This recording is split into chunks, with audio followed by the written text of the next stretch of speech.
जिस तरह से सरकार इसको कॉन्टेस्ट कर रही थी हाई कोर्ट में और फिर सुप्रीम कोर्ट में, हवाई जहाज को एक तरह से रेड किया गया था क्योंकि उसमें चारा घोटाले का करोड़ों का अमाउंट जा रहा था। कारण रहा होगा, बट बिल्कुल आपकी बात सही है कि ये मोस्टली 90% जो स्कैम हुआ वो झारखंड से संबंधित था। सप्लाई तो ऑलमोस्ट नेग्लिजिबल थी और बिल्स ऐसे बने थे जो मतलब उसका कोई अंदाज़ा कर नहीं सकता। मिस्टर यादव का इंट्रोगेशन ज़रूरी है, तो हमने प्रपोजल बना के भेजा था। कई बार जो है मुख्यमंत्री के लेवल से उस जांच को डिरेल किया गया।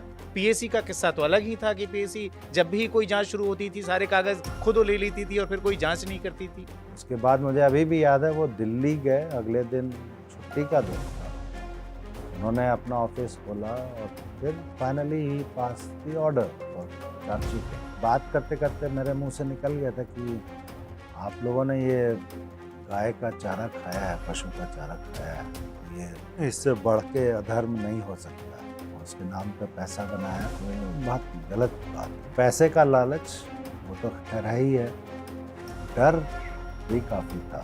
कांके के किसी ऑफिस से वो सारे के सारे दस्तावेज बरामद हुए जिसके बारे में पीएसी ये क्लेम करती थी कि डॉक्यूमेंट्स हमारे पास हैं। ये इस तरह का होल्ड था इन सब का।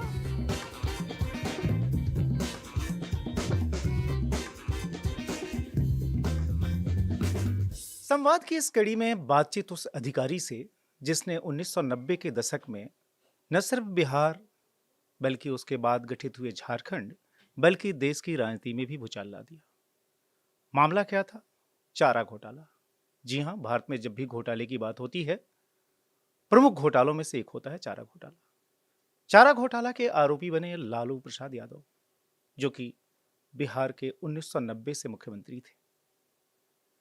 सिर्फ आरोपी ही नहीं बने बल्कि हर उस केस में जिनमें कि उनका नाम था आरोपी के तौर पे, उन तमाम के तमाम केसेस में उनका कन्विक्शन हुआ, यानी फुल प्रूफ केस।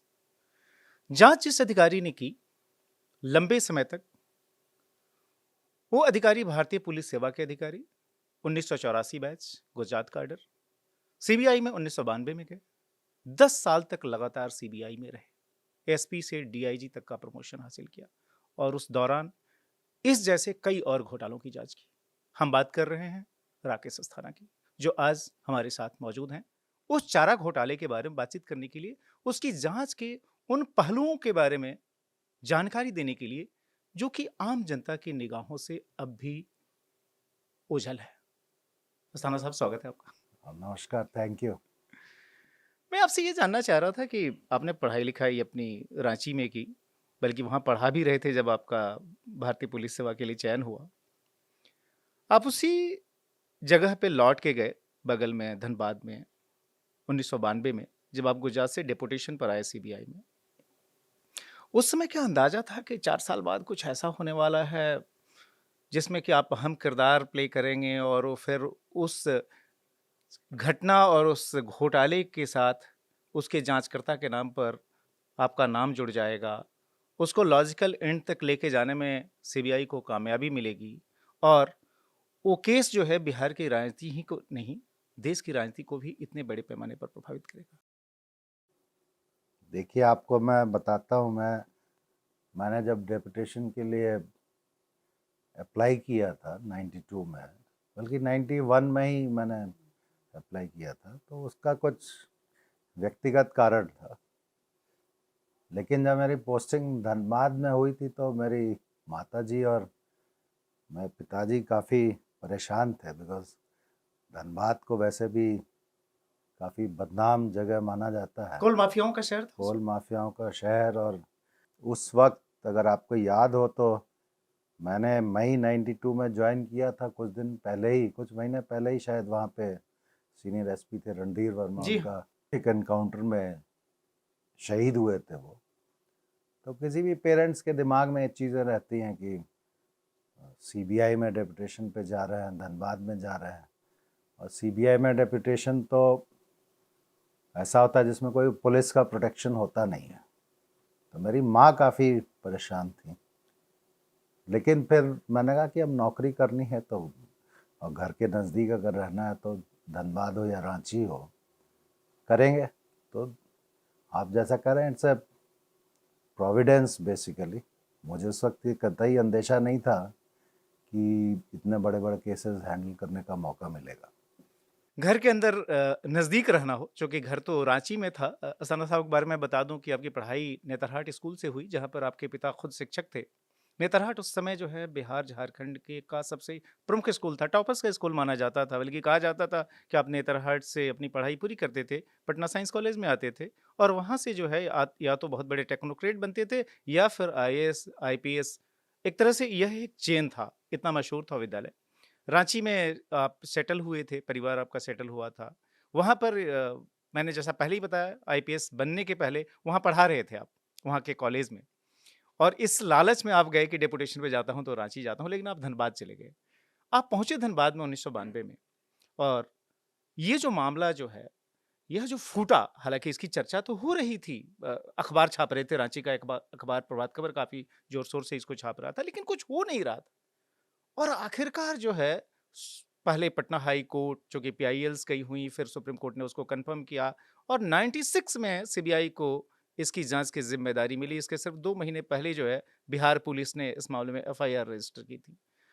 जब आप लोगों ने हाथ लगाया, जब कोर्ट के आदेश पर, उस समय क्या कुछ अंदाजा था कि इसमें इतने सारे लोग इन्वॉल्व होंगे? क्या पॉलिटिशियन, क्या अधिकारी, अधिकारी में न सिर्फ पशुपालन विभाग के कर्मचारी, अधिकारी, बल्कि सीनियर आईएएस ऑफिशियल्स, यहाँ तक कि आपके इनकम टैक्स के अधिकारी, जिन बॉडीज की ये जिम्मेदारी होती है किस तरह के भ्रष्टाचार को रोकें। पीएसी, पब्लिक अकाउंट्स कमेटी, जो सबसे महत्वपूर्ण बॉडी होती है किसी भी राज्य में, उसके सरबराह, उसके चेयरमैन, ये सारे के सारे, उसमें कुछ अंदाजा भी था या कैसे आप लोगों को इसके हिंट मिलते चले गए? जब ये मामला फाइनली सीबीआई को दिया गया, उससे पहले जैसे आपने ही कहा, पेपर्स में, लोकल न्यूज़पेपर्स में, खास करके प्रभात खबर में इस चीज़ की काफ़ी जानकारियाँ आती थी। और पीआईएल जब फाइल हुई थी पटना हाई कोर्ट में और उसका सुप्रीम कोर्ट में मामला गया, तो जो भी जानकारी हम लोगों को मिलती थी वो पेपर के थ्रू मिलती थी। इतना ज़रूर अंदाज़ा था कि ये काफ़ी सेंसिटिव मामला होगा और इसमें इन्वॉल्वमेंट पॉलिटिकल लेवल पे होगा या सीनियर लेवल पे होगा, इसका तो कोई स्पेसिफिक अंदाज़ा नहीं था। बट जिस तरह से सरकार इसको कॉन्टेस्ट कर रही थी हाई कोर्ट में और फिर सुप्रीम कोर्ट में, तो लगता ज़रूर था कि इसमें काफ़ी इन्फ्लुएंशियल लोग इन्वॉल्व हैं। और जो कहानियाँ न्यूज़पेपर्स में आती थी, उसको पढ़ के आश्चर्य होता था कि करप्शन का लेवल किस हद तक गिर गया है, जिसमें अपनी ही ट्रेजरी को लोग बाग लूट रहे हैं। आपने कहा अपनी ही ट्रेजरी को लूटना, और वो भी सरकारी अधिकारी खुद। और जिन इनकम टैक्स के अधिकारियों की जिम्मेदारी होती है कि अगर इस तरह से कुछ, अगर इलीगल मनी अगर सिस्टम से एक्सट्रैक्ट की जा रही है, आय से अधिक संपत्ति का मामला हो, तो उसकी जांच करे, और यहाँ तक कि इनकम टैक्स के अधिकारी भी उसमें शामिल हो गए। मुझे याद है कि आप 92 में जब वहाँ गए थे, उसी के थोड़े समय बाद जो है रांची एयरपोर्ट पर इंडियन एयरलाइंस के एक हवाई जहाज को एक तरह से रेड किया गया था, क्योंकि उसमें चारा घोटाले का करोड़ों का अमाउंट जा रहा था। ये सब जब आप लोगों ने भी पढ़ा था, चूँकि जाँच तो उसमें मिली नहीं थी, तो क्या लग रहा था कि हो क्या रहा है ये? बहुत आश्चर्य होता था, प्लेन उड़ने की तैयारी में है, उसको रोक के इनकम टैक्स के अधिकारी तलाशी करते हैं, कैश और ज्वेलरी काफ़ी बरामद होती है। फिर वो जांच दब सी जाती है, जिसका कोई बाहर फिर कोई कंक्लूजन आता नहीं है। तो अब सीबीआई में चूँकि अधिकारी हैं हम लोग वहाँ पे, और सीबीआई का काम मोस्टली एंटी करप्शन का ही काम है, तो लगता था कि ये चीज़ें बड़ी गलत हैं। और मेरे ख्याल से जो एयरपोर्ट पे जो तलाशी हुई एयरक्राफ्ट में और उसमें सीजर हुआ, बाद में ये सारी चीज़ें हम लोगों ने अपने इन्वेस्टिगेशंस में देखी, तो आश्चर्य हुआ था कि सेंट्रल गवर्नमेंट के अधिकारी भी इस चीज़ को रफा दफा करने में काफ़ी अहम रोल उन्होंने निभाया। आप इसमें कैसे इन्वॉल्व हुए? इसकी जाँच में क्या संजोग बना था? ये 96 में जब फाइनली सुप्रीम कोर्ट ने आदेश किया कि सीबीआई इसका इन्वेस्टिगेशन करेगी, और हाई कोर्ट की जो स्पेशल बेंच, डबल बेंच है, वो इसका मॉनिटरिंग करेगी। जस्टिस झा और जस्टिस मुखोपाध्याय की जस्टिस एस एन झा और जस्टिस मुखोपाध्याय की बेंच को इसका सुपरविजन करने को कहा गया था। क्योंकि अब सुप्रीम कोर्ट का आदेश था और काफ़ी इस तरह का पब्लिसिटी हो चुकी थी। सीबीआई में नॉर्मली सुप्रीम कोर्ट और हाई कोर्ट के आदेशों का बहुत सीरियसली पालन किया जाता है, क्योंकि इसमें चूंकि मॉनिटरिंग के लिए भी कहा गया था, तो हमें हाई कोर्ट में रिपोर्ट्स सबमिट करनी होती थी। तो सीबीआई के हेडक्वार्टर में इसके बारे में काफ़ी गहन चिंतन हुआ और उस समय जो डायरेक्टर थे उन्होंने ये निर्णय लिया कि ये सारा investigation joint director east zone के तहत होगा। डॉक्टर यूएन विश्वास उस समय जॉइंट डायरेक्टर थे और उनको हेड बनाया गया पूरी टीम का, और उनको फिर बाकी मदद भी दी गई, क्योंकि केवल सीबीआई की जो ब्रांचेज हैं उनके पास ऐसा कोई वेयर विदॉल नहीं था कि इतने बड़े केसेस का इन्वेस्टिगेशन टाइम बाउंड मैनर में कर पाए। तो सीबीआई हेडक्वार्टर ने जेडी ईस्ट को ये आदेश दिया था कि आप टीम बना के इन्वेस्टिगेशन करेंगे। और जहाँ तक मुझे याद है उस वक्त 42 केसेस रजिस्टर हुए थे लोकल पुलिस के द्वारा, और ख़ास करके साउथ बिहार जो अभी झारखंड है उसकी ट्रेजरीज में मेनली लूट हुई थी, और कुछ पटना भागलपुर वगैरह की ट्रेजरी थी। तो जॉइंट डायरेक्टर साहब ने डिवाइड किया रांची, पटना और धनबाद ब्रांचेस में केसेस को, और चूँकि रांची और धनबाद साउथ छोटा नागपुर में आते थे और अभी झारखंड में है, तो वहाँ पे ज़्यादा केसेस वहाँ पे आए जो छोटा नागपुर के थे। तो मेरी ब्रांच को मेरे ख्याल से उस समय 42 में से करीब 18-20 केसेस दिए गए थे, आधे से थोड़े ही कम। आधे से थोड़ा कम। और उसमें चूँकि चाईबासा, जमशेदपुर इस एरिया के केसेस थे, मुझे एग्जैक्टली याद नहीं है, बट चाईबासा इसलिए याद है क्योंकि वहाँ पे जो केस हम लोगों ने आइडेंटिफाई किया था चाईबासा ट्रेजरी का, वो पहला केस था जिसमें उस समय के चीफ मिनिस्टर को हम लोगों ने चार्जशीट किया था। तो मैं तो ये मानता हूँ ये डिवीज़न जॉइंट डायरेक्टर साहब ने किया था, उसके हिसाब से तीनों एसपीज के पास केसेस डिस्ट्रीब्यूट हुए थे। थोड़े दिनों के बाद एक एनिमल हस्बेंड्री डिपार्टमेंट के इन्वेस्टिगेशंस के लिए एक स्पेशल यूनिट रांची में बनाई गई थी, जिसमें बाहर से भी अधिकारी और ऑफिसर्स आए थे। तो वो यूनिट बाद में फंक्शनल हुई, बट शुरुआत में ये 3 ब्रांचेस में केसेस डिस्ट्रीब्यूट किए गए थे। लोगों के ध्यान में मतलब लोगों के मन में एक हमेशा रहता भी है कि आखिर चारा घोटाला बिहार के बड़े घोटाले के तौर पर जो है सामने आया, जिसने राष्ट्र की राजनीति को प्रभावित किया। उस समय लालू यादव बड़े ही पावरफुल होते थे, यहाँ तक कि सीना ठोक के कहते थे कि 20 साल तक राज करूंगा। झारखंड आपने जैसा बताया अस्तित्व में भी नहीं आया था। लेकिन ज़्यादातर जो ये घोटाले के मामले हुए वो जो है रांची, चाईबासा, यानी कि जो आज का जो झारखंड है वहाँ पर हुए, जो कि उस समय छोटा नागपुर के अंदर ये सारी की सारी चीज़ें थीं।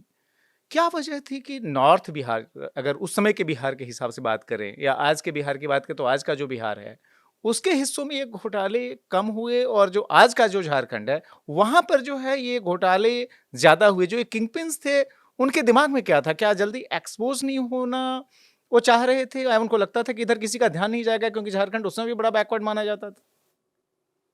नहीं, ऐसी बात नहीं है। उस समय के बिहार में भी रांची, जमशेदपुर, धनबाद, बोकारो, ये जो जगहें थी काफ़ी अच्छी जगह मानी मैं जाती थी। चाईबासा जैसी जगह की बात कर रहा हूँ, क्योंकि जहां पर आपने पहला जो बताया कि आपने केस ये उठा। कारण हो सकता है, लेकिन मैं ये मानता हूँ कि वहाँ पे जो माफिया था, श्याम बिहारी सिन्हा, खैर अब तो उनकी डेथ हो गई, उस समय वो जॉइंट डायरेक्टर थे, रीजनल डायरेक्टर थे शायद वहाँ पे, उनके नेक्सस बहुत ज़बरदस्त थे। और उन्होंने मेरे ख्याल से उनका जो प्लान था वो ये था कि एक तो छोटा नागपुर, आपकी बात सही है कि ध्यान कम जाए उधर, और चूंकि बैकवर्ड एरिया होने की वजह से थोड़ा ग्रांट्स वगैरह में भी ज़्यादा ग्रांट आती थी, तो उसका मैनिपुलेट करना में आसानी हो और ज़्यादा पैसा वो साइफन ऑफ कर सके, ये कारण रहा होगा। बट बिल्कुल आपकी बात सही है कि ये मोस्टली 90% जो स्कैम हुआ वो झारखंड से संबंधित था। इसमें सबसे स्टार्टलिंग क्या था जब आप लोगों ने जांच शुरू की? कौन-कौन सी चीज़ें, वो जानकारियाँ सामने आई जब आपको लगा कि हो क्या रहा था? मतलब पिछले 15 साल, 20 साल कोई ऐसा तो था नहीं कि घोटाला कोई 1992 या 93 में शुरू हुआ था, ये तो 80 के दशक से चल रहा था। मुझे लगता है कि जो है 87, 89, 88 इन सब सालों में भी इसको लेकर कई सारी कंप्लेंट हुई थी, लेकिन कोई कार्रवाई नहीं हुई।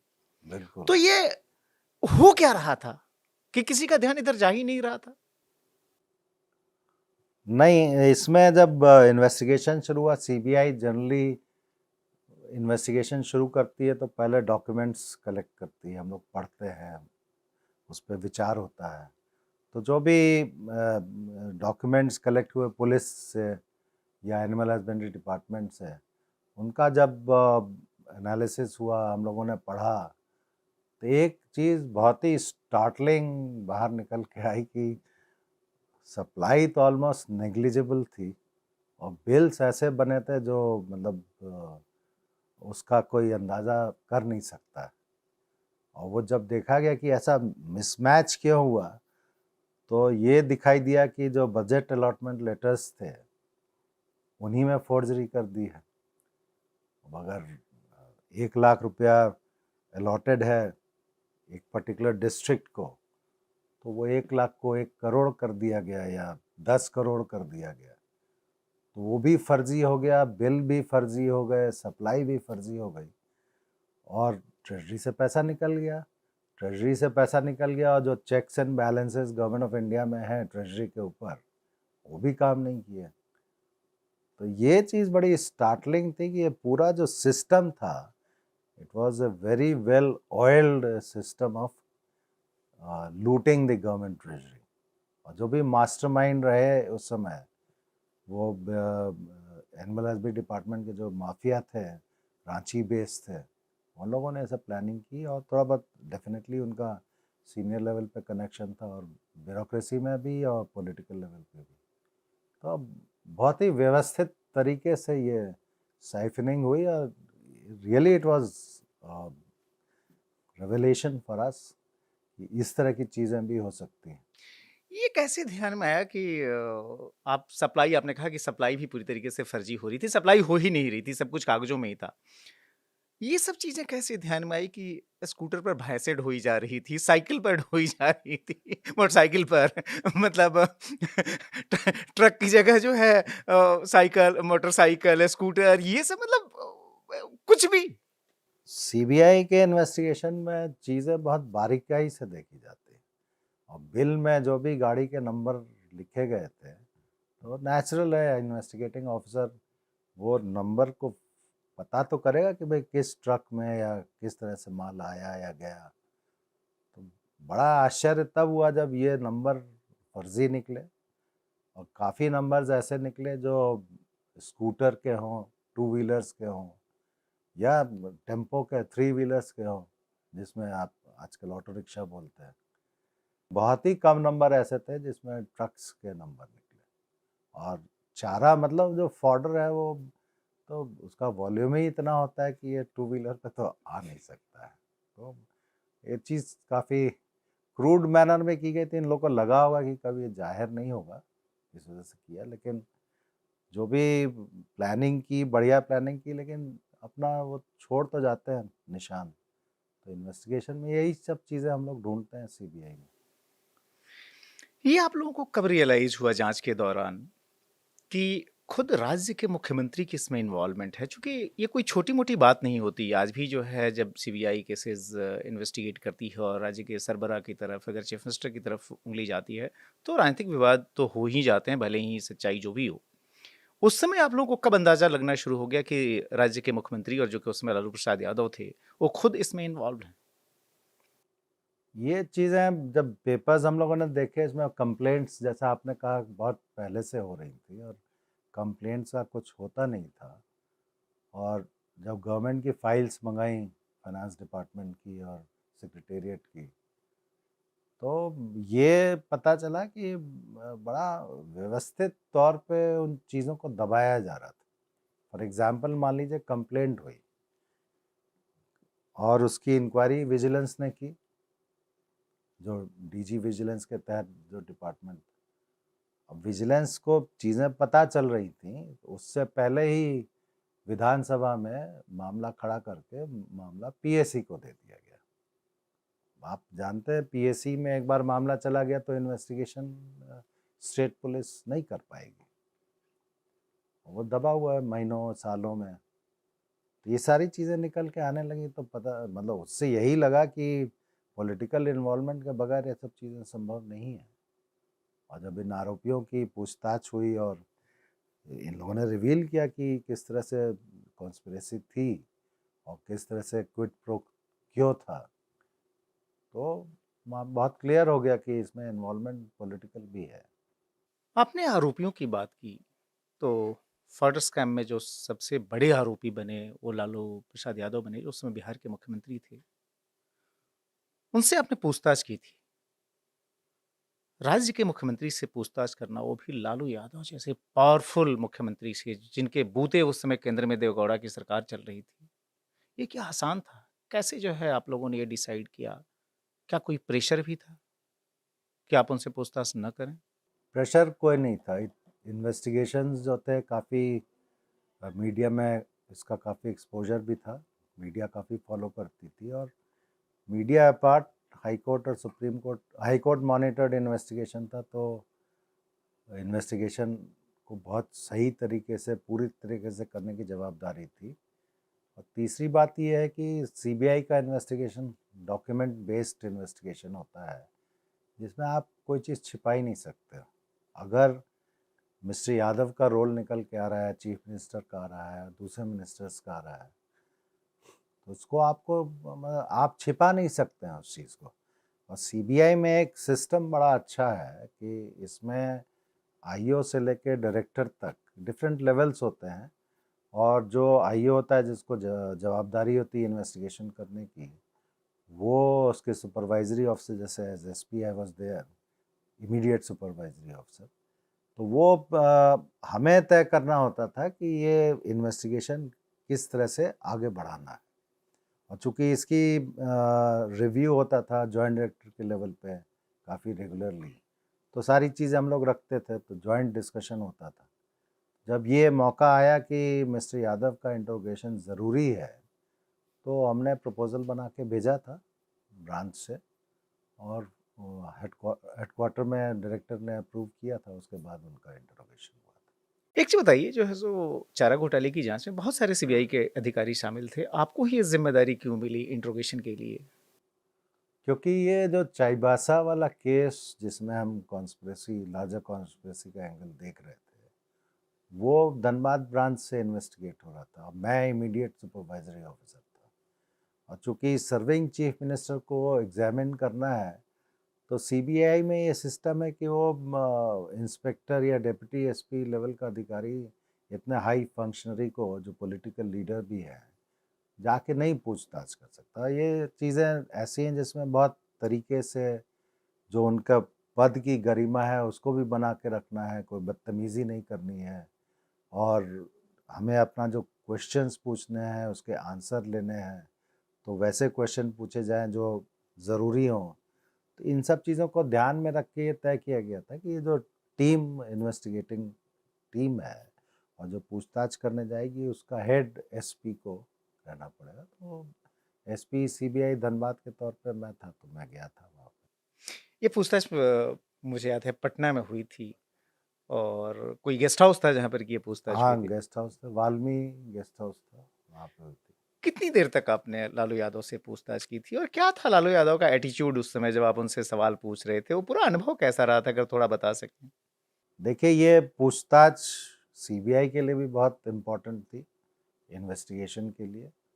और चूँकि मेरे ख्याल से हम लोग सर्विंग चीफ मिनिस्टर जो बहुत ही पॉपुलर थे और काफ़ी इम्पोर्टेंट पॉलिटिकल लीडर थे, उनकी पूछताछ करना भी मतलब सीबीआई के लिए एक बहुत बड़ी चुनौती थी। तो हम लोगों ने तैयारी की थी, जो भी क्वेश्चंस थे, क्वेश्चनेयर तैयार हुआ था, कब क्या सवाल कैसे पूछना है, और उसको किस तरह से कंडक्ट करना है, उसकी तैयारी हम लोगों ने, रिहर्सल कह लीजिए, बहुत काफ़ी समय तक किया और हमारे कितने कितने समय लगे थे इस रिहर्सल में? इस तैयारी में करीब 1 डेढ़ महीना हम लोग को लगा था, क्योंकि इतना वॉल्यूमिनस डॉक्यूमेंट्स है और जो रोल्स उस समय चीफ मिनिस्टर का निकल के आया था, तो उस रोल को ध्यान में रख के हमें पूछना था। पूछते समय डॉक्यूमेंट्स भी रखने थे, ताकि अगर उनको ज़रूरत पड़े तो हम लोग दिखा सके कि देखिए फाइल में इस तरह की चीज़ें हैं। तो तैयारी में समय 1 डेढ़ महीना तो लगा था, और आईओ ने तैयारी की थी। मैं चूँकि डायरेक्टली सुपरवाइज कर रहा था, तो मैं काफ़ी एक्टिवली उसके साथ था। फिर हमारे जॉइंट डायरेक्टर साहब थे, उनकी टीम थी डॉक्टर विश्वास की। तो ये तैयारी करके हम लोग गए थे, और वाल्मीकि गेस्ट हाउस में पूछताछ इसलिए की गई थी क्योंकि सर्विंग चीफ मिनिस्टर को उनके ऑफिस में पूछताछ करना ठीक बात नहीं थी, और उनकी भी जो गरिमा थी उसको मेंटेन करने के लिए उनसे रिक्वेस्ट किया गया था कि आप कोई जगह बताएं तो हम लोग वहाँ आएंगे। तो ये गेस्ट हाउस तय हुआ था। सिक्योरिटी का भी लिहाज रखना था, क्योंकि मीडिया में चीज़ें काफ़ी आती थी, पब्लिक में को पता रहता था। तो ये चीज़ सिक्योरिटी के लिहाज से भी ऐसी जगह करें जहाँ एकांत हो और आराम से बैठ के पूछताछ हो सके। लालू यादव उस दिन खुद सीरियस थे। नॉर्मली तो जो है अपने खिलंदड़े स्वभाव के लिए जाने जाते हैं, हंसी मजाक के लिए जानते हैं, लेकिन उस दिन उनका मूड क्या था और कितने सवाल आपने दागे थे उस दिन? कितनी लंबी चली थी ये 6 पूछताछ? घंटे तक पूछताछ चली थी। काफ़ी लंबा था, और बीच में मुझे याद है ब्रेक भी दिया गया था। खैनी ठोकने के लिए तो नहीं? उन्होंने रिक्वेस्ट किया था कि अब काफ़ी लंबा हो गया, शुड ब्रेक होना चाहिए, तो हम लोगों ने ब्रेक भी दिया था। और पूछताछ बीच में चाय के लिए और नाश्ते के लिए 6 घंटे थी पूछताछ चली थी। और मुझे याद है उस समय पूरी पूछताछ की रिकॉर्डिंग की गई थी, क्योंकि कोई कंट्रोवर्सी बाद में हो या नहीं हो तो उसको जानकारी रखने के लिए, काउंटर करने के लिए इसकी पूरी रिकॉर्डिंग भी की गई थी। पूछताछ के दरमियान चीफ मिनिस्टर साहब का एटीट्यूड जो नॉर्मल था वही था। सीरियस तो मैं नहीं कहूँगा, बट काफ़ी मजाक भी करते थे वो, और हंसाते भी थे, और काफ़ी मतलब ऐसी चीज़ें थी जो वो अपनी तरफ से एटमॉस्फेयर को लाइट करने की कोशिश की हो, ऐसा मुझे हाइंडसाइट में लगता है। बट बहुत अच्छे माहौल में हुई, और सीरियस इस वजह से भी वो थे क्योंकि उनको सारी चीज़ों का जवाब देना था, और फाइल देख के जवाब देना था, याद करके जवाब देना था। तो अगर सीरियस नहीं रहेंगे तो जवाब नहीं दे पाएंगे। लालू यादव तैयारी करके आए थे? बिल्कुल पूरी तरह से तैयार थे, और वो काफ़ी कॉन्फिडेंटली उन्होंने क्वेश्चन आंसर जो हुए उसका जवाब दिया। और मैंने याद है उस समय मैंने आपस में बात करते समय कहा भी था कि एक चीफ मिनिस्टर से मुझे पर्सनली ये उम्मीद नहीं थी कि उनको इतनी सारी चीज़ों का ज्ञान हो, और जवाब जिस तरह से उन्होंने दिया था काफ़ी व्यवस्थित और अच्छे से जवाब दिया था। एक चीज़ बताइए, लालू यादव को डर नहीं लग रहा था कि इस घोटाले में मैं फंस चुका हूँ और जो है सो इससे मेरा राजनीतिक करियर अब बर्बाद हो सकता है? जब उस दिन आप बता रहे हैं मुझे 6 घंटे तक थे, मुझे ऐसा फील नहीं हुआ। क्या मान के चल रहे थे कि ऐसे ही निपट जाएगा? मुझे ये फील नहीं हुआ कि उनको ये लगता है कि वो डरते हों, या उनको लग रहा हो कि पॉलिटिकली उनको नुकसान होगा। इन्होंने इस तरह का कोई मौका ही नहीं दिया समझने के लिए। और हम लोग चूँकि प्रोफेशनली फोकस थे कि हमें जो अपनी चीज़ें जाननी है, उनसे पूछनी है, उसी पे हम पूछें। तो इस तरह का कोई लगा नहीं कि वो परेशान है या उनको किस तरह का भय है। ये बताएं कि आपके पास तमाम तैयारी थी, आपने काफ़ी सवाल पूछे और जो जांच के दौरान निकल कर आया था, जो कि रिकॉर्ड पर भी है कि कई बार इस मामले में कंप्लेंट हुई थी, यहाँ तक कि एनिमल हस्बेंड्री डिपार्टमेंट में हुई थी, हाउस के अंदर बिहार विधानसभा में ये सवाल उठाए गए थे, बिहार विधान परिषद में सवाल उठे थे। लालू यादव खुद मुख्यमंत्री थे, फाइनेंस मिनिस्टर के तौर पर भी उनके पास जिम्मेदारी थी। कई बार हुआ कि वह एनुअल हस्बेंड्री के मिनिस्टर जिन्होंने कि इस मामले में जांच के लिए आगे बढ़े, मुझे याद है रामजीवन सिंह नाम था, उनको हटा दिया गया। कई बार जो है मुख्यमंत्री के लेवल से उस जांच को डिरेल किया गया। पीएसी का किस्सा तो अलग ही था कि पीएसी जब भी कोई जांच शुरू होती थी सारे कागज खुद वो ले लेती थी और फिर कोई जांच नहीं करती थी। तो लालू यादव को ये डर नहीं लग रहा था कि ये सारी चीजें मैंने की हैं, वो रिकॉर्ड पर आ रही हैं और देर सबेर इसमें मेरे खिलाफ कार्रवाई हो जाएगी। उनको महसूस ज़रूर होता होगा, लेकिन उन्होंने हम लोगों से इस तरह का ज़िक्र इंटरोगेशन के टाइम में नहीं किया। बट जो मेरा अनुभव रहा इंटरोगेशन से पहले का या बाद का, उस समय उनको ये महसूस तो डेफिनेटली था कि ये चीज़ों में दिक्कत होगी।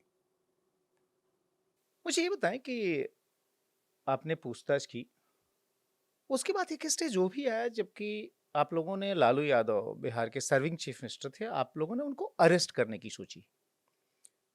और अरेस्ट करने के पहले के राजनीतिक घटनाक्रम तो बड़े खास रहे ही। बिहार में चूंकि सरकार लालू यादव की थी तो ऐसे हालात भी थे कि खुद आप जैसे सीबीआई अधिकारी भी अपने को असुरक्षित महसूस कर रहे थे। बिहार पुलिस कोई आपके साथ खड़ी नहीं थी, वह अपने मुख्यमंत्री के साथ खड़ी थी। एक दौर ये भी आया और उसको लेकर काफी विवाद भी हुआ कि सेना को इन्वॉल्व करने की जरूरत तक आन पड़ी थी।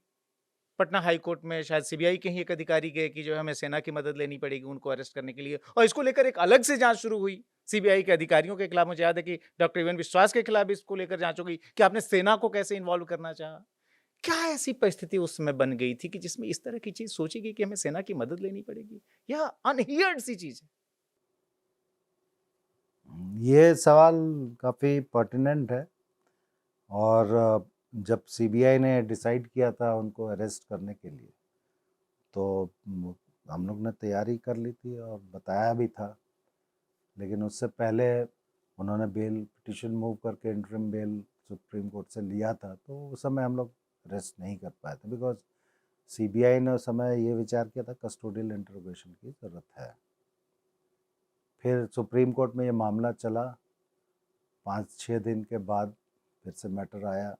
मैं खुद गया था कोर्ट रूम में कोर्ट अटेंड करने के लिए, सबको ब्रीफ करने के लिए, अपने लॉयर्स को। I was in the court. मुझे अभी भी याद है वो मामला काफ़ी देर तक चला और कोर्ट की जो टाइम होते हैं नॉर्मली 4 बजे, उसके बाद भी हियरिंग चलती रही। फाइनली कोर्ट ने ये आदेश किया था कि उनको बेल रिजेक्ट किया था। और उसके बाद फिर सीबीआई के हेडक्वार्टर के आदेश से उनका फिर अरेस्ट का वारंट एग्जीक्यूट करना था। मैं दिल्ली में था और चूँकि समय कम बचा था और फ्लाइट से जा नहीं सकते थे वापस क्योंकि लास्ट फ्लाइट निकल गई थी, तो फिर डॉक्टर विश्वास, जो यूएन विश्वास साहब जो जॉइंट डायरेक्टर थे उसमें कैलकाटा में थे, उन्होंने असेसमेंट किया था। और बाद में सीबीआई को लग रहा था और कुछ इंटेलिजेंस रिपोर्ट्स भी थी कि अगर उनको अरेस्ट किया जाएगा तो शायद काफ़ी मुश्किल हो, लॉ एंड ऑर्डर प्रॉब्लम हो। तो उस लिहाज से शायद उस वक्त डिसीजन ये हुआ होगा कि instead of local police we should take help of the army. तो that created a lot of controversy और उसकी फिर इंक्वायरी अलग से हुई। हालांकि उस इंक्वायरी में इस तरह की चीज़ें निकल के आई, जो फैक्ट था हम लोगों ने बताया था और जो किसी की रिस्पॉन्सिबिलिटी फिक्स नहीं हुई, बट कंट्रोवर्सी ज़रूर हुई थी। और बाद में जब नेक्स्ट डे उनको अरेस्ट करने की हम लोग को वो करना था, एग्जीक्यूट करना था वारंट, तो वो खुद ही सरेंडर हुए थे कोर्ट में जाके। और सरेंडर होने के ठीक पहले उन्होंने गद्दी जो बिहार की थी वो अपनी पत्नी को थमा दी। राबड़ी देवी जो है सीधे किचन से चीफ मिनिस्टर बन बैठी। पॉलिटिकल डिसीजन उस समय उनका ही ऐसा था कि अरेस्ट होने के बाद तो रिज़ाइन करना पड़ेगा, तो पॉलिटिकल डिसीजन था। इसमें मैं क्या बोल सकता हूँ, बट डेफिनेटली राबड़ी देवी को फिर चीफ मिनिस्टर बनाया गया था। सीबीआई पे हमेशा एक बड़ा आरोप लगता है कि कई बार वो किसी मामले को सिर्फ राजनीतिक कारणों से केस रजिस्टर करती है, इन्वेस्टिगेट करती है, चार्जशीट भी कर देती है, लेकिन कन्विक्शन नहीं होता। लेकिन चारा घोटाला उन रेयर घोटालों में से एक था जिसमें कि सीबीआई ने जांच की, चार्जशीट किया, और हर एक केस में जिसमें कि यहाँ तक कि लालू यादव जैसे पावरफुल पॉलिटिशियन जो कि खुद राज्य के मुख्यमंत्री रहे हुए, तो राज्य के मुख्यमंत्री नहीं, बाद में केंद्र में रेल मंत्री भी बने और भारतीय राजनीति के बड़े सितारे, उनका हर केस में कन्विक्शन हुआ। ये कैसे इंश्योर किया आप लोगों ने कि जो है मामला इतना फुल प्रूफ बने कि सीबीआई की जांच का माहौल न उड़े, और सीबीआई अल्टीमेटली अगर ये करप्शन हुआ है और करप्शन में अगर राज्य का मुख्यमंत्री भी इन्वॉल्व रहा हो तो उसका कन्विक्शन हो जाए? इसके लिए किस तरह की तैयारी की थी आप लोगों ने? देखिए, ये लार्जर कॉन्स्पिरेसी के केसेस थे जिसमें इनका कन्विक्शन हुआ, और अलग अलग कन्विक्शन हुआ, और कोर्ट का जो कन्विक्शन हुआ, हर एक सज़ा को एक पूरी हो जाने का दूसरी शुरू होगी, तो करीब मेरे ख्याल से 30 या 35 साल का कन्विक्शन इन टोटल अगर आप देखें तो हुआ। कन्विक्शन लार्जर कॉन्स्पिरेसी के केस में डायरेक्ट एविडेंस तो होता नहीं है कॉन्स्पिरेसी का, आपको चेन एस्टैब्लिश करनी पड़ती है ताकि आप ये प्रूव कर सके कि ये कॉन्स्पिरेसी करके ये लूट की गई है ट्रेजरी की। तो एक तो डॉक्यूमेंट बेस्ड इन्वेस्टिगेशन होता है, कुछ बयान होते हैं लोगों के, तो ये सारी चीज़ें बहुत मेहनत करके कलेक्ट की गई थी, और एक कड़ी से दूसरी कड़ी को जोड़ के हम लोग चीफ मिनिस्टर तक पहुंचे थे, और उनके साथ उनके जो भी अधिकारी और दूसरे पॉलिटिकल लीडर्स थे उनको चार्जशीट किया था। और सीबीआई में एक बहुत बढ़िया सिस्टम है, केवल इन्वेस्टिगेशन पूरा हो जाने के बाद उसको छोड़ते नहीं हैं, प्रोसिक्यूशन को भी परस्यू किया जाता है। तो प्रोसिक्यूशन को भी बहुत अच्छे से स्पेशल पीपी नियुक्त करके आईओ को साथ में रख के डॉक्यूमेंट्स समझाना विटनेसेस को, और पेश करना बढ़िया तरीके से कोर्ट में, ये सारी चीज़ें लंबे अरसे तक चलें, और जिसकी वजह से कन्विक्शन हुआ। तो मैं तो ये कहना चाहूँगा कि जो सीबीआई का सिस्टम है पुराना बना हुआ, किसी भी केस को एकदम फॉलो करना till the end, logical and, वो हम लोगों ने फॉलो किया, और उसकी वजह से ये फ़ायदा हुआ। पशुपालन विभाग के अधिकारी तो ठीक हैं, जिसमें कि किंगपिन श्याम बिहारी सिन्हा थे उस समय, उनके नीचे बहुत सारे अधिकारी थे। उनके यहाँ तक कि उनके ऊपर के भी अधिकारी थे, लेकिन कहते थे कि animal husbandry department Shyam Bihari Sinha ही चलाते हैं। लेकिन अधिकारी तो ठीक हैं, चाहे आईएएस ऑफिसर हों या पशुपालन विभाग के अधिकारी हों, जूनियर सीनियर हों। लेकिन चीफ मिनिस्टर रहे हुए व्यक्ति को चार्जशीट करना, क्या ये अपने आप में आसान था? उस समय भी क्या सीबीआई के अंदर भी इस तरह का था कि कहीं ऐसा तो नहीं कि हम जो है बिना किसी प्रॉपर एविडेंस के चार्जशीट कर रहे हैं? क्या कभी इसको लेकर आपको क्वेश्चन किया गया? जो डायरेक्टर्स, चूँकि 4, 5, 6 डायरेक्टर रहे इस पूरे पीरियड में जब ये सब जाँच चलती रही, और जो कि पटना हाई कोर्ट के सीधी सुपरविज़न में हो रही थी। क्या आपको भी ग्रिल और प्रोब किया गया कि भई तुम ऐसा तो नहीं कि उत्साह में आप बढ़े चले जा रहे हो? मेरे को काफ़ी ग्रिलिंग तो मत कहिए, लेकिन डेफिनेटली सीनियर अधिकारी को अगर निर्णय लेना है तो उनको अपने आप को कन्विंस करना पड़ेगा कि केस का इन्वेस्टिगेशन ठीक से हुआ है और एविडेंस ठीक से है। सीबीआई में एक सिस्टम बहुत अच्छा है कि जो भी एविडेंस हम कलेक्ट करते हैं, हर एक एक्यूज के खिलाफ क्या एविडेंस है, ओरल एविडेंस क्या है, डॉक्यूमेंट्री एविडेंस क्या है, या साइंटिफिक एविडेंस क्या है, उसका टेबुलेशन होता है, और हमें एज आईओ या एज फील्ड एसपी ये साबित करना पड़ता है कि एविडेंस सफिशिएंट है चार्जशीट करने के लिए, और अगर एविडेंस सफिशिएंट नहीं होता तो सीबीआई चार्जशीट नहीं भी करती है। और हर केस का जो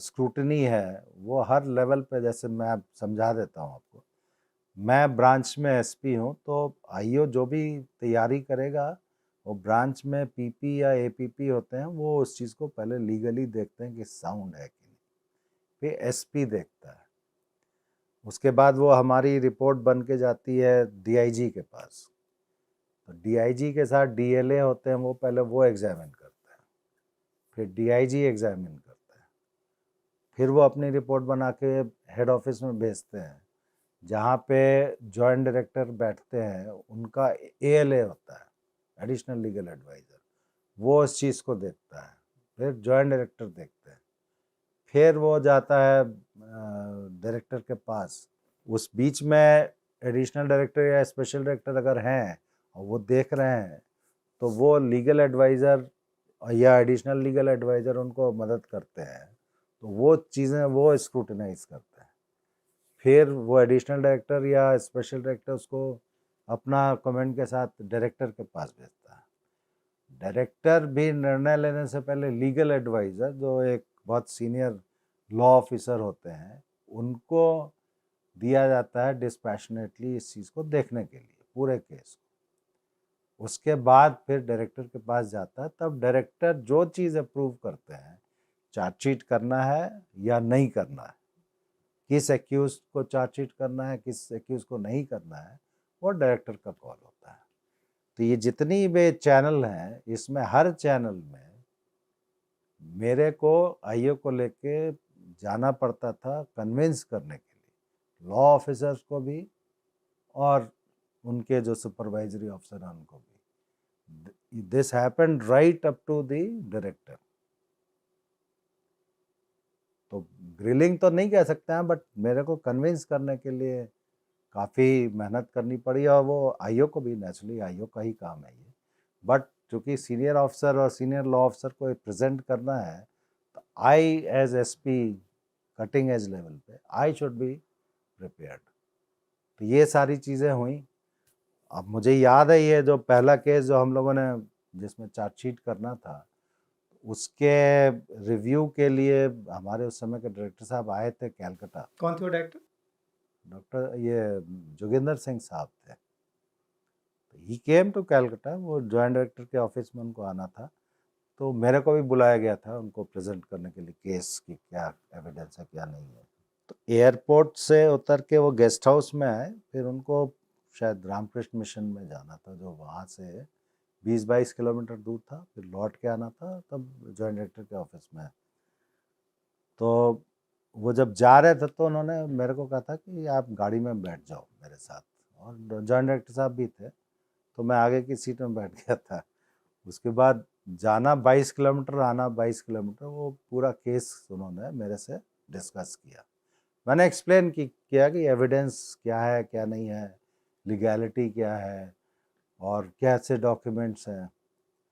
उसके बाद वो पहुँचे वहाँ पे उनके ऑफिस में, सीजीओ कॉम्प्लेक्स में। तो जब गाड़ी से हम लोग उतरे तो उन्होंने पूछा, आर यू कन्विंस्ड कि ये केस बनता है? तो मैंने उनको कहा, sir as a professional police officer I feel there is a case for chargesheet. बोले अच्छा ठीक है। फिर ऊपर गए, ऊपर जाके उन्होंने फिर डिस्कशन किया। उन्होंने माइंड अपना नहीं दिया, but he took a lot of time to discuss the case, see the documents.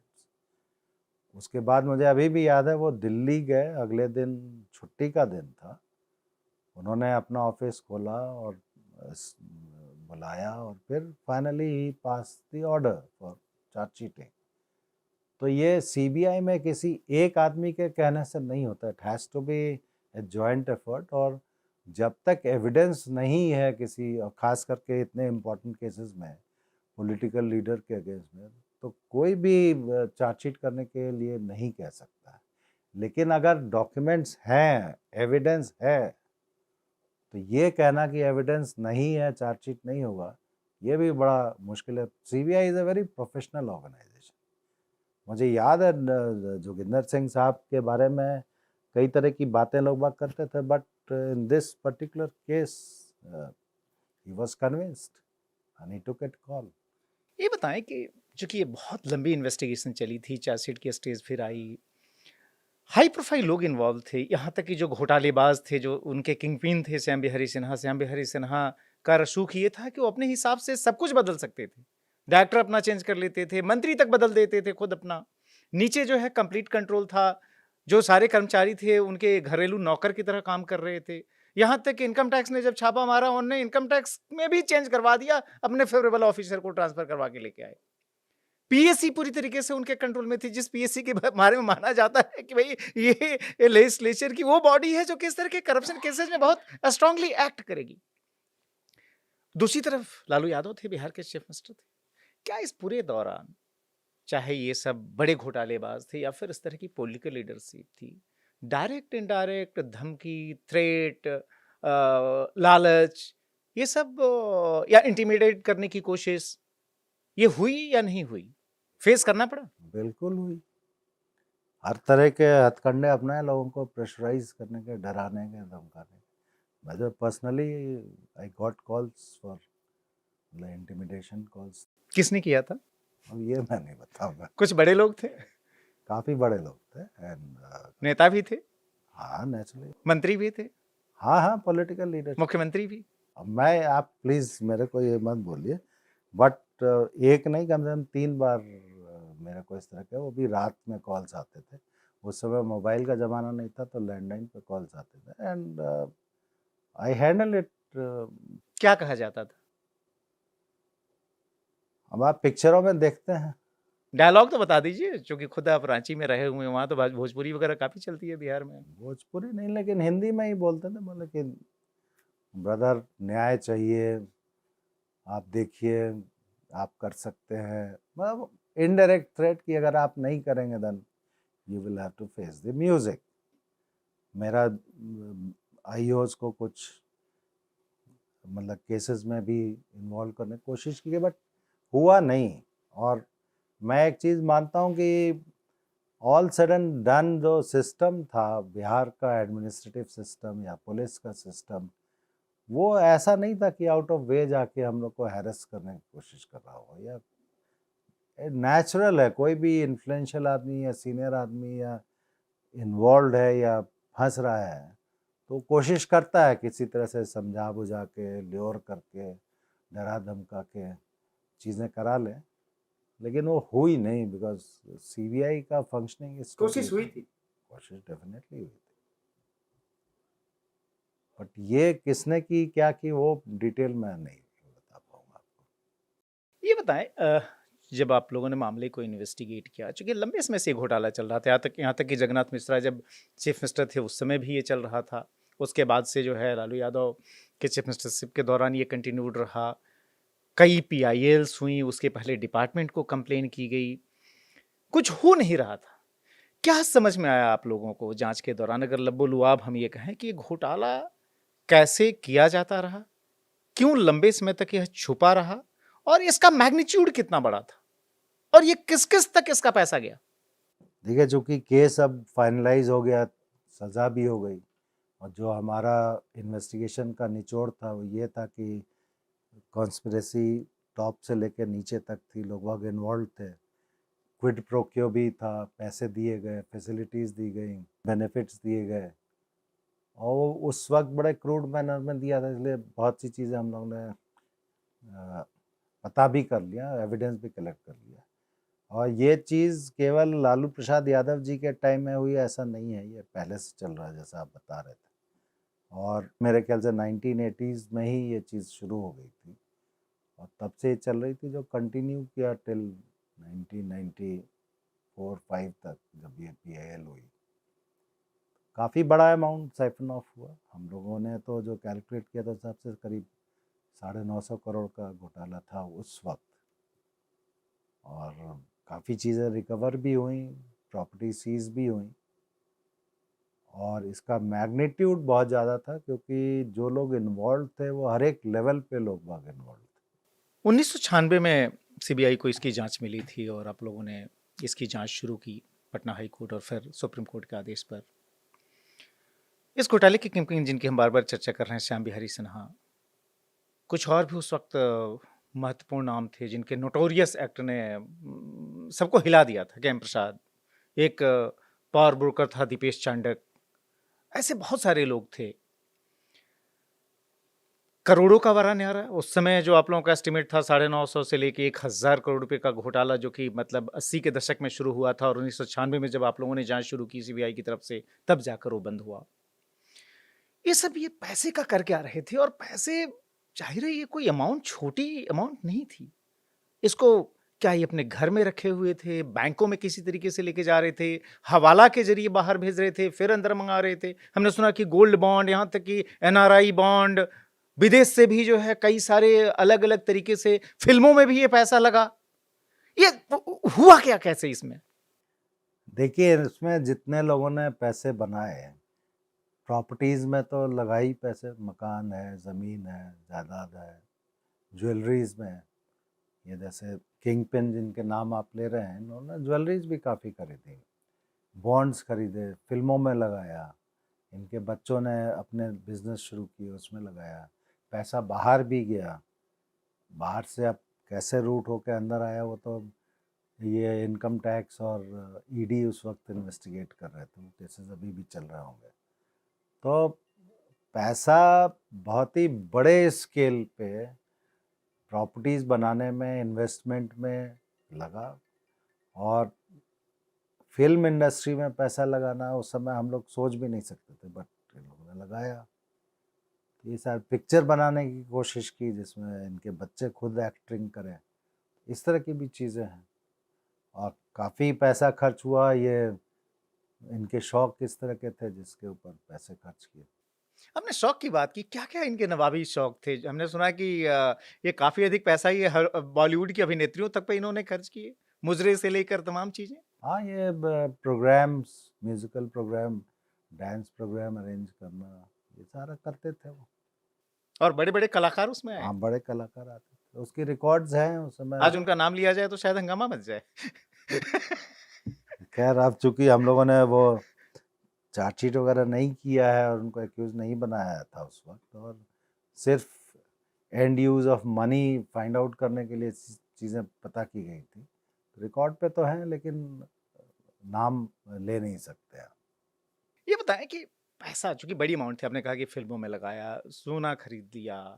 मैंने सुना है कि जब आप लोगों की जांच पड़ताल तेज हुई तो एक बस में भी भरकर पैसा लेकर भागा गया था रांची में।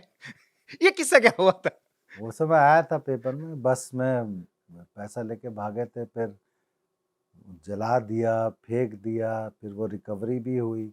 बहुत तरह की चीज़ें हुई थी। मुझे याद है मैंने ही तलाशी की थी इनके यहाँ, बहुत दिनों के बाद की थी तलाशी श्याम बिहारी सिन्हा के घर पे। तो 6 करोड़ रुपए उस समय कैश रिकवर हुआ। 6 करोड़ रुपए? जी। और उसको गिनने में उस समय, आप तो खैर मशीन वगैरह से गिन लेते हैं, हमें बहुत टाइम लगा था। कितने दिन लगे थे? आई थिंक हम 3 दिन तक कंटिन्यूअसली 3 वी दिन हैड टू बी देयर। तो उस समय भी जब केस रजिस्टर करने के बाद भी या काफ़ी दिनों के बाद भी रिकवरी हुई थी, तो ये सब चीज़ें तो दिखाती हैं कि पैसा काफ़ी यूज़ किया है लोगों ने। इसमें एक बड़ा क्यूरियस कैरेक्टर उभर कर आता है, इसका नाम था मोहम्मद सईद। बड़ा मामूली सा आदमी था रांची का, जो कि शायद टेलर वगैरह था। टेलर था। टेलर था और हाँ। उसके घर से भी बड़े पैमाने पर अमाउंट बरामद हुई थी, और कुछ अनारकली क्या थी वो घर के अंदर जो जो सिस्टम था पैसे रखने का। कहीं मैंने केस डॉक्यूमेंट्स में देखे थे। अब पता नहीं, मुझे याद नहीं है, लेकिन रिकवरी हुई थी इनके। तो होटल्स वगैरह भी बने थे काफ़ी वहाँ रांची में, और वो इन्वेस्टिगेशन भी हुआ था, सीजर भी बहुत हुआ, फ्रीज किए गए अकाउंट। अब पता नहीं उसका फाइनली कॉन्फिस्केट हुआ कि नहीं हुआ, ये इसका मुझे आइडिया नहीं। ये दीपेश चांडक वगैरह भी जैसे भी कुछ नाम इसमें इन्वॉल्व थे। इन सब का क्या रोल था? क्या ये सब जो है सबको मैनेज करते थे, इनको फैसिलिटेट करते? मैंने सुना कि श्याम बिहारी सिन्हा का जब एक इलाज चल रहा था ऑस्ट्रेलिया में, उस समय दर्जनों की तादाद में लोग गए थे वहां पर श्याम बिहारी सिन्हा के आगे पीछे। मतलब परिवार तो ठीक है, दुनिया भर के अधिकारी भी गए थे। ये फैक्ट है, ये रिकॉर्ड पे भी है, इसका एविडेंस भी हम लोगों ने कलेक्ट किया था। दीपेश चांडक का जो नाम आप ले रहे हैं, he was one of the big suppliers, जो मेन सप्लायर्स थे उसमें से। और ये हमारे केस में अप्रूवर बने थे। इन्होंने अपना कन्फेशनल स्टेटमेंट रिकॉर्ड कराया था और फिर कोर्ट में रिकॉर्ड हुआ। ट्रायल के टाइम में भी स्टूड बाय स्टेटमेंट। तो ये अप्रूवर के बयान पे काफ़ी हद तक हमारा केस बेस था, और उससे फिर सज़ा कराने में आसानी हुई थी। ये बताएं कि इतना बड़ा अमाउंट लोगों ने इस्तेमाल किया अलग-अलग तरीके से, चाहे ज़मीन खरीदी, सोना खरीदा, बॉन्ड्स खरीदे, बॉलीवुड की अभिनेत्रियों पे खर्च किए। हमने सुना कि कोलकाता से भी डांस गर्ल्स जो है बड़े पैमाने पर उन पर भी पैसे लुटाए गए। उस ज़माने में मुझे याद है कि मुंबई की एक बड़ी मशहूर फ़िल्म एक्ट्रेस आई थी, उनको 2-3 दिन तक नचाया गया था। ये सब तमाम किस्से हुए। लेकिन एक चीज़ बताइए कि जो ये तमाम के तमाम जो ये बड़े आरोपी थे, कहते हैं कि बुरे ढंग से आया हुआ पैसा जल्दी पछता नहीं, वो अपना असर भी दिखाता है।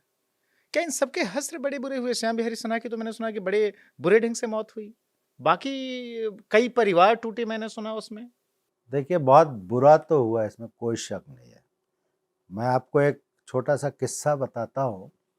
चूँकि एसपी था, तो मैं भी पर्सनली इंटरोगेशन करता था, बुलाता था, पूछताछ करता था और बातचीत करता था, ताकि पता चले कि क्या किस तरह से ये पूरा केस बना है। तो ये श्याम बिहारी सिन्हा और का जब इंट्रोगेशन हुआ था तो उसको मैंने बुलाया था अपने चेम्बर में, और आईओ भी थे और उनके सामने पूछताछ की थी। तो towards the later stages before his death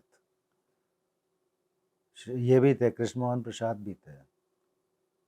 तो मैंने सिर्फ बात करते करते मेरे मुंह से निकल गया था कि आप लोगों ने ये गाय का चारा खाया है, पशु का चारा खाया है, तो ये इससे बढ़ के अधर्म नहीं हो सकता है, और उसके नाम पे पैसा बनाया है, तो बहुत गलत बात है। जस्ट इंट्रोगेशन में यू ट्राई टू साइकोलॉजिकली तोड़ने के लिए। हाँ, you won't believe he fainted in my chamber after listening to this. फिर उनको हॉस्पिटल ले जाना पड़ा, इलाज वगैरह हुआ तो ठीक हो गए थे। But you can understand the psychological pressure on them। जो ये चीज़ की थी इसका हर्ष जो हुआ वो बहुत खराब हुआ। फैमिली टूट गई, फिर बीमारियां हुई, इनका जो भी प्रॉपर्टी या धन बनाया था यूज़ नहीं कर पाए। फर्क मतलब बहुत बुरा तो हुआ, इसमें कोई शक नहीं। जिन लोगों ने, जो लोग डीपली इन्वॉल्व थे, जिन लोगों ने गलत किया, मुझे पता है काफ़ी लोगों को फैमिली लेवल पे या सोशल लेवल पे काफ़ी मुश्किल का सामना करना पड़ा, बीमारियां हो गई। हम लोग आज के राजनीतिक हालात देखते हैं कि अगर मान लीजिए सत्ता पक्ष हो, अगर उसने एक भी गलती की, एक भी छोटा सा कहीं कुछ गड़बड़ अगर हुआ, तो विपक्ष जो है बिल्कुल सड़कों पे उतर जाता है, हंगामा मच जाता है। मैं चारा घोटाले की केस फाइल्स देख रहा था आपसे बातचीत करने के पहले, तो उसमें मैंने देखा कि उस समय लीडर ऑफ अपोजिशन थे जगन्नाथ मिश्रा, जो कि खुद बिहार के मुख्यमंत्री रह चुके थे। वो उन भ्रष्ट अधिकारियों को एक्सटेंशन दिलवाने या फिर उनके खिलाफ जो जांच विजिलेंस में अगर शुरू हो गई थी उसको रुकवाने के लिए राज्य के मुख्यमंत्री के तौर पर लालू प्रसाद यादव को पत्र लिखते हैं और उस पर वो जांच रुक जाती है। यानी सत्ता पक्ष और विपक्ष दोनों मिला हुआ। जिन अधिकारियों को जांच की जिम्मेदारी मिलती है वो अधिकारी खुद जो है पूरी प्रक्रिया को लीक कर देते हैं। जैसे विजिलेंस डिपार्टमेंट की आपने बात की, उस विजिलेंस डिपार्टमेंट की भी कई अधिकारियों के बारे में आया कि उन्होंने खुद ही पैसे खा पी लिए और जो है मामले को दबा दिया। पीएससी का ये हाल था।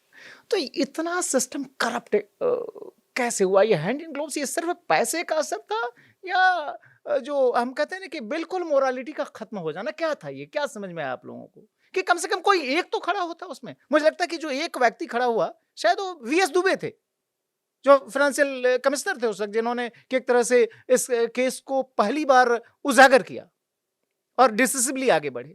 बाकी पूरा सिस्टम ऐसा क्यों हो चुका था? देखिए, एक तो पैसे का लालच, वो तो खैर है ही है।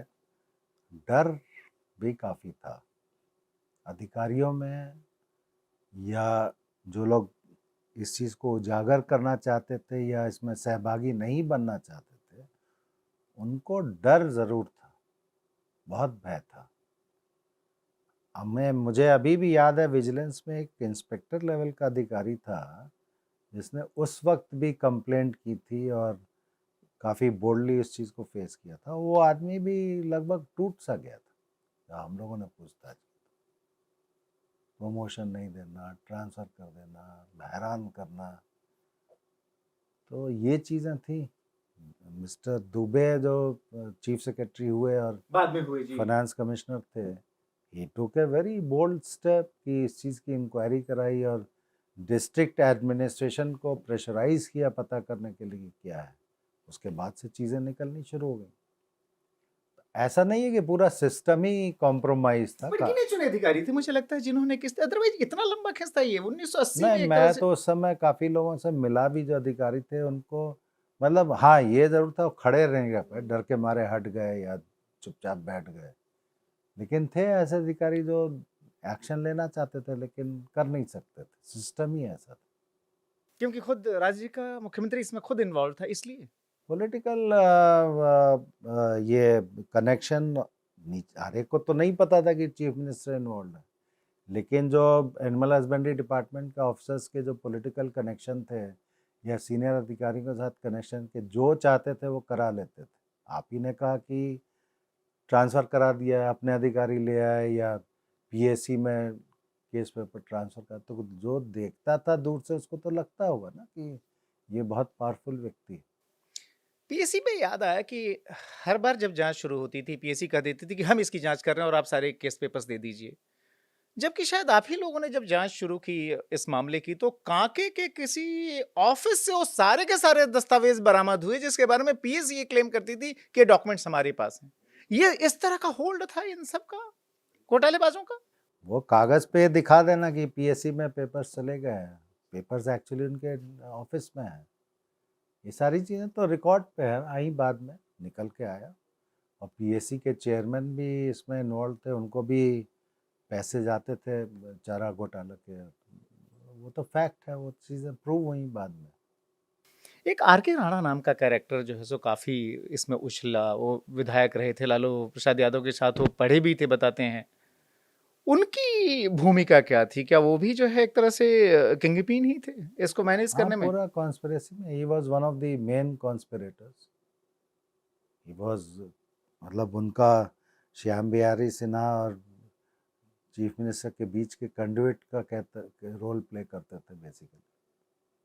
आप लोग ये क्या आइडेंटिफाई कर पाए कि लालू यादव को खुद कितने पैसे मिले थे इसमें, 1000 करोड़ के घोटाले में?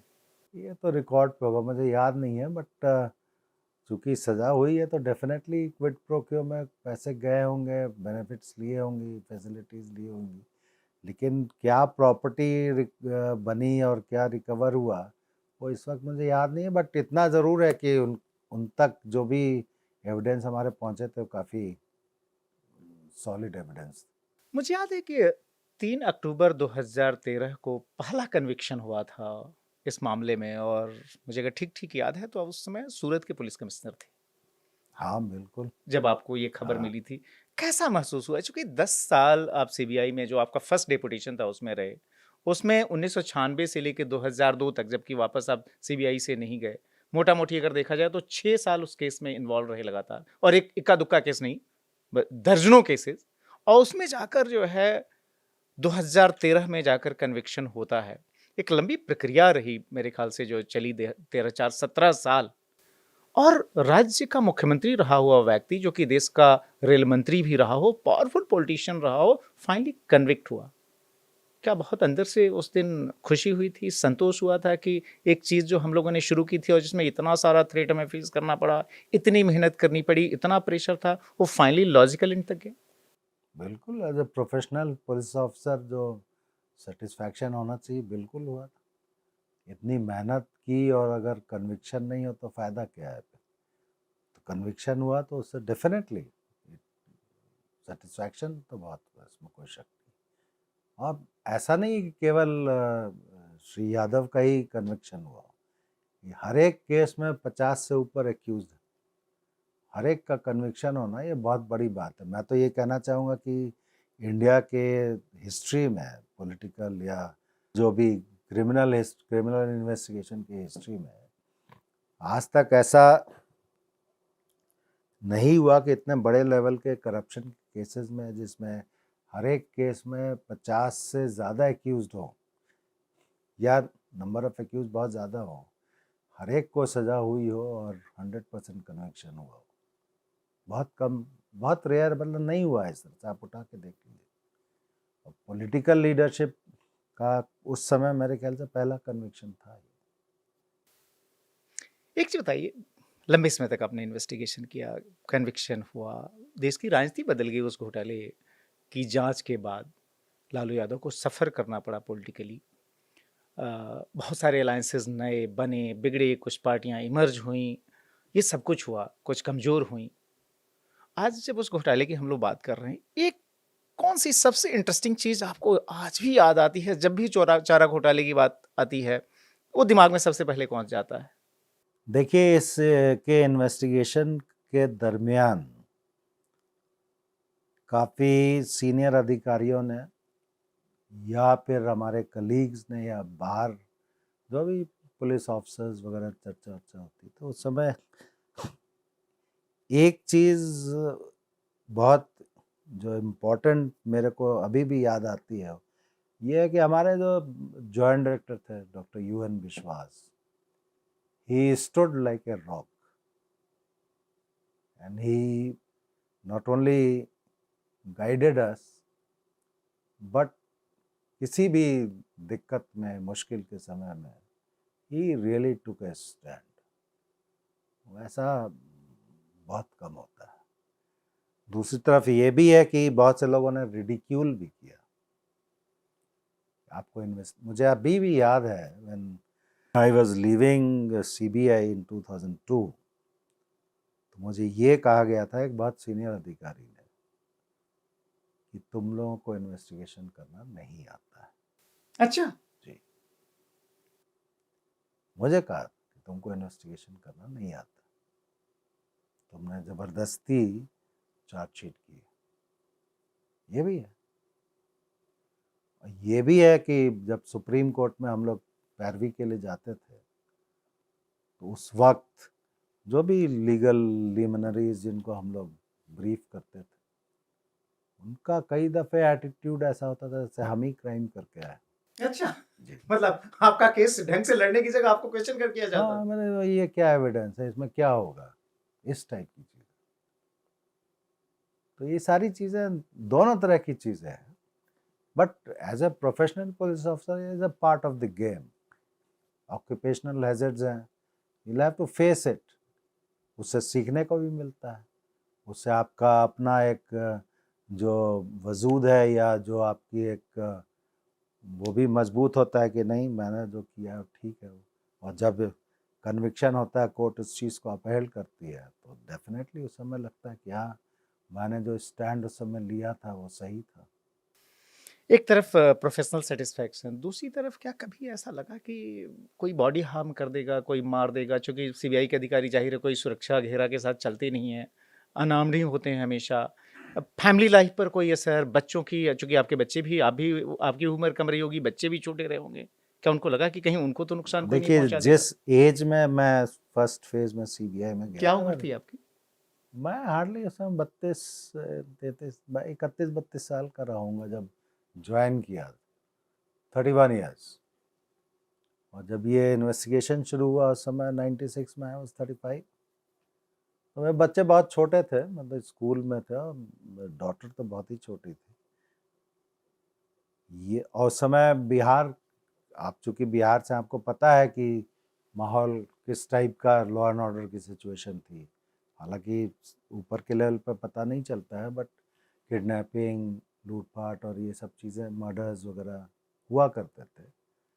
और किडनैपिंग के लिए तो बिहार उस समय मशहूर था।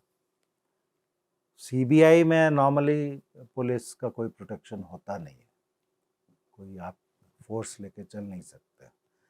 मैं क्या, मेरे जो अधिकारी थे वो लोग भी नहीं करते, उनको भी कोई प्रोटेक्शन नहीं था। उस माहौल में हम लोगों ने काम किया तो डर तो रहता ही है। मेरे बच्चे छोटे थे, मैं मजबूरी में उसको हॉस्टल में डालना पड़ा, लेकिन हॉस्टल में जहाँ डाला वहाँ भी लोग बाग पहुँचे। या कई दफ़े जैसे अब पटना जाना पड़ता था, तो मेरे पास पटना का भी कई दफ़े चार्ज रहा, या रांची जाना पड़ता था, तो I used to travel all alone. Patna के लिए वो गंगा दामोदर एक्सप्रेस रात में धनबाद से चलती, सुबह पहुंचती है, और वहाँ से रात में चलती है, सुबह धनबाद पहुंचती है। तो अकेले ट्रैवल करना, कोई भी कुछ भी कर सकता था। रेलवे में डकैतियाँ होती थी उस वक्त, कोई भी कुछ कर सकता था। लेकिन ठीक है, नहीं हुआ, that is a different issue. और वो एक हैज़र्ड ज़रूर था, लेकिन उसको अगर हम ध्यान में रखते तो काम ही नहीं होता।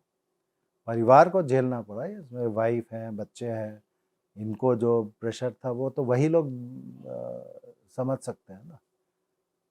मेरी डॉटर काफ़ी बीमार रही उस बीच में, तो उसका भी ट्रीटमेंट कराने के लिए भाग दौड़ करना, और फिर ये प्रेशर भी झेलना, और कोर्ट का प्रेशर झेलना, इन्वेस्टिगेशन का प्रेशर झेलना। All these things are there, but it's all part of the game. Family का सपोर्ट रहता है तो बहुत अच्छे से चीज़ें हो जाती हैं। बच्चों ने सफ़र किया, वाइफ ने, बच्चों ने, मेरे पेरेंट्स ने, लोगों ने, मेरे रिलेटिव्स ने। क्या किसी ने ये नहीं कहा कि कहाँ पंगे ले रहे हो इतने बड़े बड़े लोगों मुझे से? कहा, मैं से कहा कि इस तरह से क्यों कर रहे, तुम्हें पता नहीं है बिहार क्या है? बिकॉज मैं काडर तो गुजरात है, और यहाँ पे बड़ा फ्रंट फुट पे अगर आप बैटिंग कर रहे हैं तो नेचुरली वो झेलना तो पड़ेगा। मुझे नहीं आइडिया था, इग्नोरेंस इज द ब्लिस, लेकिन चीज़ें हो गई, ठीक ठाक हो गई। इतने वर्षों बाद कैसा लगता है जब ज्यादातर केसेस में कन्विक्शन हो गया? दिल को अच्छा लगता है, परिवार को भी अच्छा लगता है कि हाँ, जिसके लिए इतनी परिवार मेहनत को की। तो हाँ डेफिनेटली अच्छा लगता है। बच्चे अब तो बड़े हो गए तो वो अप्रिशिएट करते हैं, उनको अच्छा महसूस होता है, और फैमिली में भी। और क्योंकि ये केसेस इतने इम्पोर्टेंट थे पॉलिटिकली, तो नेचुरली आपका अगर नाम होगा तो अच्छा तो लगेगा। लेकिन ये है कि हाँ, एक इस तरह का एक्सपीरियंस जो है वो life long experience, life time experience, मतलब बहुत कम लोगों को इस तरह का एक्सपीरियंस होता है। I am fortunate in that way. बहुत अच्छा लगा और आपको धन्यवाद भी कि आपने अपनी ये अनुभव और इस केस की डिटेल्स को इतने विस्तार से हमारे साथ शेयर किया, जो कि जाहिर है इस तरीके से कभी बाहर नहीं आया है। चुनौतियाँ, पूरी जांच की प्रक्रिया, कन्विक्शन के स्टेज तक जाना, और आपके पास काफ़ी कुछ है बताने के लिए, चूँकि एक अकेला ऐसा केस नहीं था जिसको कि आपने इन्वेस्टिगेट किया, जिसको सुपरवाइज़ किया। ऐसे बहुत सारे हाई प्रोफाइल केसेस हैं, उस पर भी हम बात करेंगे नेक्स्ट एपिसोड में। तब तक के लिए धन्यवाद।